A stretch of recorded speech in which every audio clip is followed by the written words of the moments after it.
Assalamualaikum warahmatullahi wabarakatuh. Hello everyone.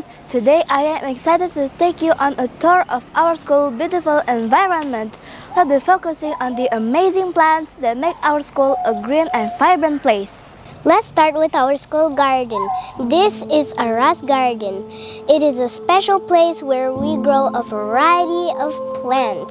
We have flowers like orchids, marigold flowers, and coral veins that add bright colors to our garden. We also have vegetables like tomatoes and chilies that we can harvest and eat. Next, we have the big bay leaf tree.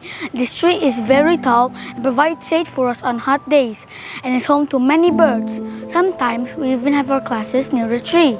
Along the walkways, we have flower beds filled with different types of flowers. You can see flowers here bloom every day. The flowers attract butterflies and bees, making our school a lively place. We also have an herb garden. Here we grow herbs like mint, curry leaves, and bratawali. You can touch and smell the wonderful aromas like aromatherapy. Our school has a greenhouse where we grow plants that need extra care and protection from the weather. Inside, you will find mustard and lettuce. The greenhouse is warm and humid, perfect for delicate plants. Plants are very important to our school environment. They provide oxygen for us to breathe, help keep the air clean, and make our school look beautiful. They also teach us about nature and how to take care of the environment. The primary purpose of beehives is to harvest products such as honey, beeswax, pollen, and royal jelly.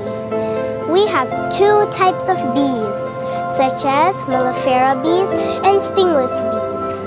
I hope you enjoyed this tour of our school's plants. And remember, taking care of plants isn't just about watering them, it's about understanding their needs and respecting nature. Now let's all do our part to keep our school green and healthy.